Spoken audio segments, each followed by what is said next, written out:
Well, hello everybody. Here we are once again at Seize Your Business. Jim Wazak, Success Enhancement, and Kevin O'Flaherty, your co-hosts.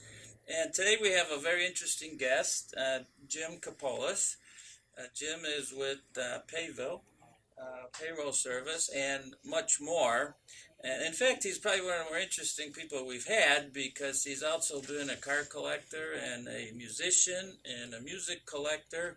And the longer I talk to him, the more things I learn about. But today we're going to talk about an issue that a lot of businesses face, really all businesses face, is compliance. There's just so many different regulations and ways you can get in trouble that you need somebody like Jim to kind of keep you out of trouble. And we're going to talk about how employee compliance specifically. Employee, right? yes, yeah. Thank you. See, that's why I have him here. But anyway, so Jim, why don't you just give us a little bit of your background and how you got into the payroll business and how that evolved to employee compliance? Well, I'd be happy to, and thank you both of you for having me on the show. My background is pretty diverse, as Jim alluded to. I came from the entertainment industry, played the musical instrument, played in bands, eventually got out of the business and ended up at a place called Alpine Valley Music Theater, producing concerts. Went on and on to continue in that arena until my father passed away in 1980. And he and my mother had a very, very small payroll company. It was called Weekly Payroll Service, and they had maybe 30 small businesses that they would contact, bring the data to a big processor, and then that processor would create the checks, they would distribute them, and my mother and father carved out a nice little living at the time.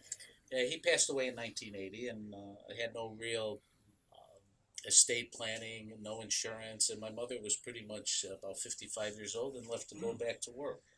I was in the entertainment industry at the time, producing concerts at a place called Alpine Valley Music Theater, and like a good Greek boy, decided, geez, I think I better go home and make sure my mom's okay.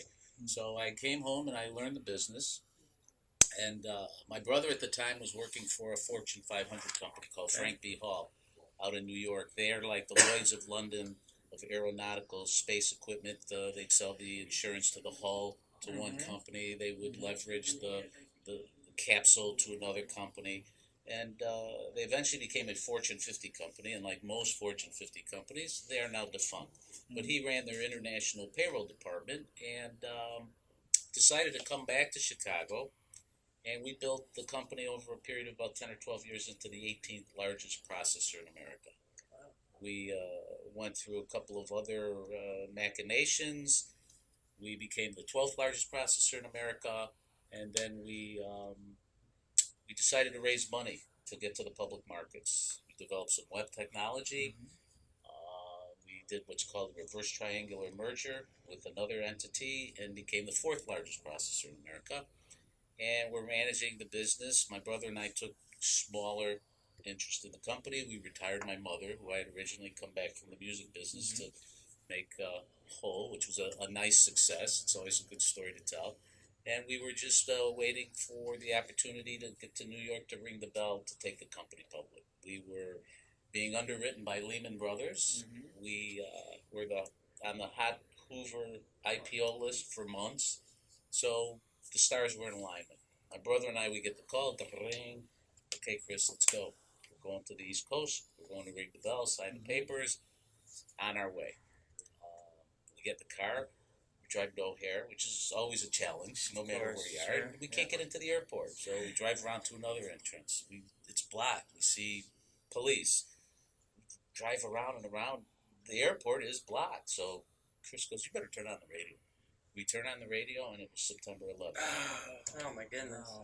What a story. Yeah. So obviously the belly falls out of the IPO market. At the time, there were companies that were going public with losses and business plans and all sorts of crazy stuff was going on. We actually had strong revenues. We had a solid plan, and we unfortunately got sucked in like a vacuum. You know, when that belly fell out, you could just hear that. Wow, what lousy timing. So we just went back to running the business, and about a year later, the company was sold to one of our publicly traded competitors. My brother and I, we took our non-competes, waited for about 4 years, and then we resurrected ourselves in a company called Paybill USA, and we offer human capital management to small and medium sized employers, which ranges from payroll to time and attendance to electronic onboarding to performance management. And what we've seen is an incredible opportunity for businesses to really get hurt. The compliance issues that are starting to surround people range from, of course, the Affordable Care Act to lawsuits to harassment suits. And it just seems that as this country continues down the path that it's on, the regulation gets bigger, heavier, harder, and unfortunately, it used to be for the big Fortune 500 companies, publicly traded companies, large companies. It just seems to continue to drive itself down farther and farther to the small employer. Yeah, which is real unfortunate because it's tough on a small business. But Joe, let me share a story with you. I remember years ago, this company I worked at, and I think HR reported to me at the time when I was CFO, and we had a person that we wanted to terminate, but we were smart enough to review it with our attorneys, and he came in and he says, "Look at these performance appraisals. You know, you're saying the guy's great. Now you want to get rid of him. It's going to be real tough." And I think those are the kind of things that particularly smaller businesses struggle with. Can you talk about maybe if you have any case studies or specific instances where somebody either got in trouble or you kept them out of trouble? And if there was one place, and as an attorney you can probably attest to this, one place where an employer, especially a small or medium-sized employer, can get in trouble, it's with how they handle the transition of an employee's status. We approach it in that there's two arenas. There's the legal ramifications of the improper firing, which obviously in the state of Illinois, it's an at-will state, so you can fire anybody for anything at any time. But the ability to litigate or sue back the employer is massive. So that's one side. The other side of the equation is what's called state unemployment compensation. The Illinois Department of Employment Security has very rigid rules as far as what an employer has to be able to document to justify letting an employee go without that employee going to collect unemployment. And this is advice to all small business owners. Managing the rate that you pay for state unemployment insurance is huge in terms of the impact on your business. You could be paying as little as 0.8% of the first $12,500 you pay, or as high as 8.3%. The more employees you have, the higher it is. So to answer your question, I'd like to give people a very simple formula for what you need to do. Aside from hiring correctly, because if you terminate somebody because, let's say, they couldn't do the job, it was your responsibility to make sure they could do the job. So once you've done your due diligence, it's called progressive discipline, and it's a very simple three-step process. Number one, on any first incident of disciplinary action that needs to occur, you need to make a formal statement. It does not have to be documented or given to them in written form. It's good for you to document it, but you give them a verbal warning, letting them know that another warning could turn into a written disciplinary action. And if the activity continues, you then should have a sit-down formal meeting with the person, preferable to have a third-party witness in the room, and to deliver to them a document that articulates the recurrence of this issue, and ask for a signature. In many cases you won't get one, but that's why you want a second person in the meeting. As a witness, right. And where you firmly tell them, okay, you were late for an hour, you didn't call once, I gave you a warning, twice it's written, and be very clear that if it occurs for a third time, termination is a very strong possibility. You've done the best you can for a small company that doesn't have the HR expertise of protecting yourself, not only from protecting yourself from state unemployment, but also from other litigation. You know, I had another experience where I took over a manufacturing operation. We must have had about 120 people in that operation. It was struggling. And in about a year, we got it performing spectacularly well. But we did replace about 25% of the workforce. And I was very happy that we never had any kind of claim, never any issue. We had a union, everything was done, procedurally correct. And one of the tools we used was attendance. We kept very strict attendance records because it's hard sometimes to prove if somebody's abusing alcohol or drugs, but usually that shows up in their attendance, and that's usually pretty hard to That is for somebody excellent. to Excellent object point. to. Yeah. And I'll give you an example that validates your point. And we like attendance and easily measured dynamics or metrics for holding people accountable. We had a client, a restaurant, very high profile restaurant, and they had cameras everywhere, right? So they have a picture, they have on video an employee who's at the bar. He looks around, it's like after hours, goes behind the bar, looks around, and you can see him pouring himself some liquor, drinking it, puts it away, goes behind the bar into the freezers, goes to another camera, opens up the freezer. You see him go in, he's walking out, and you see him literally, lobsters and fillets in here, walks out. They terminate. Our state unemployment management service, we have a group that helps our clients dispute and protest those claims, gets a notification that they filed for unemployment. And the client said, well, he was stealing. Our experience has shown us that if you use that as your reason for protest, the state of Illinois is going to say, did you call the police? We have him on video. Did you file a report? We have him on video. Was he convicted in a court of law? We have a video. Well, unfortunately, he hasn't been proven guilty of theft. Wow. But the moral of the story is, and we suggest this to all of our clients, if they had a company handbook that said violation or unauthorized possession of company property is cause for termination, you would have just terminated them for unauthorized possession of company property, and they would have had no problem. So to your point, when you can find a measurable metric, and attendance is a very good one, many times, unfortunately, you need to be terminating them for things that fit into the program that the state of Illinois uses. Right. Well, the world just seems to get more and more bizarre. So when you have an employee handbook, is it also pretty important to have your employees sign that employee handbook? That would be mandatory, absolutely. And I suggest, though, to people that if they move to a handbook, and you could probably attest to this with your background in law, that be careful what you ask for, because now you need to hold everybody to that same standard. Okay. So within the handbook, you can't use it to treat one person according to the handbook and let somebody else not be held accountable.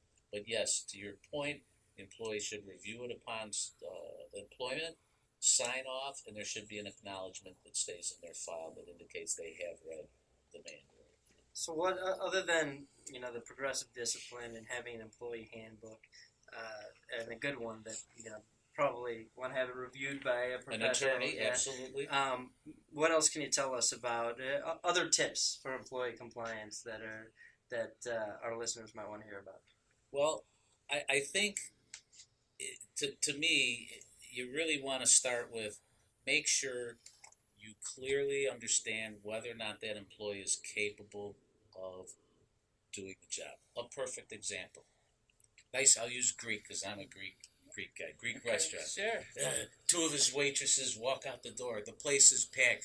He sees somebody that he knows used to work in the restaurant business. Do you want to work? Get in there. Go put on an apron and start waiting on people. Okay, she comes in, drops these plates, spills coffee on, and he fires her. At the end of the day, the state of Illinois is going to say very clearly that just because they couldn't do the job is not reason for you to terminate them. You should have never hired the person in the first place. So the onus goes back on the employer. So another tip would be to make sure when you hire an employee that you're prepared to make the investment in time, training, and money to make that person long-term part of your organization. That's another big tip. Um, I think another good tip now moving away from the state unemployment side and more into the legality of it, things like when you tell people in your organization that somebody's not there for the day, never divulge that they're sick or if they're out, none of their personal information. We have a process that we emphatically stress to all of our employers, OOO, out for the day. That's all that you need to put in the email. Jim's out out of office. OOO. Never disclose anything The else reason. because that's immediately going to open up the opportunity for somebody to bring an action. The other thing too that we see is you'll get like people know the system, and I don't want to categorize people, but we see employers that end up terminating somebody, and the underlying feeling is this person knew all along where they were going to come at us or how they were going to benefit from being terminated. So, a good tip for employers is to make sure everybody that's going to interact with the employee has a chance to interview that person. Make sure you call the people on the resume, referrals. It seems old fashioned. It seems like a waste, but if you don't do your due diligence, you're going to end up holding the bag. You know what? You make me think of a very interesting question because you said that the onus is on the employer to hire people who can do the job. But because of what you said, that employer can't really find that out because if he calls the previous company, they're only going to confirm dates of employment. How do you find that out in this world of people being, super protective of, their own exposure? Very, very true. And the point that Jim's referring to is, and we do it too, if somebody calls up, our HR department only says we will acknowledge what the person has told you as accurate or inaccurate. You have to do some forensics. And I think it's a combination of verifying the information combined with your own testing. If you have somebody that needs to unload boxes or put stuff up on a shelf, you can't be afraid to verify that they're capable of doing that, either through and to me, it really should go to a very strong job description. Anybody that's another tip, because that's really the right question. The tip would be if you cannot put onto a piece of paper exactly what the job is that you want to hire somebody for, you are not in a position to hire them or validate that they're capable of doing the job. So it begins with a good, and I don't mean serve tables or pack boxes. You have to have it should be at least a page long from everything from the weights that they have to lift, any side jobs that they may have to do, any clerical work that's involved, any interaction with the customer, any interaction with vendors, so that if you can't pick up a piece of paper and read that job, you are not ready as an employer to hire somebody and feel comfortable that you can evaluate, do your forensics, and then be able to protest the claim in the event the employee doesn't work out. And you'll protect yourself from potential litigation. Well, thanks so much for sharing your wisdom with us today. Yeah, Jim, this is a fascinating subject. We could probably talk for hours. So if somebody, wants to just either has an issue or wants to make sure they don't, how do they, what's the best way to get a hold of you? Oh, PayvilleUSA.com. Our website is loaded with free, accessible information. Our telephone numbers are there, and feel free to ask for me personally, Jim Kapolas. But we have a very well-trained staff, happy to help, no fees, no charge. We're just happy to help employers navigate the labyrinth of compliance issues, and feel free to get on the site or give us a call. And Mr. Super. Wozak, how can people reach Yeah, you? you can, best is just call me, 630-272-3895. I have a website for the improv work I've been doing, improv-4-business. I'm involved in a lot of things, and I have a big network, so just call me anytime. Kevin, you? Hey, you can call my law firm, O'Flaherty Law, at 630-324-6666. We do free consultations. If you want to download any of the podcast episodes, either in audio or video form, it's all on seizeyourbusiness.com. That's seizeyourbusiness.com. And thanks so much for listening, and thanks for being here. My pleasure. Thanks for having me. Thank you.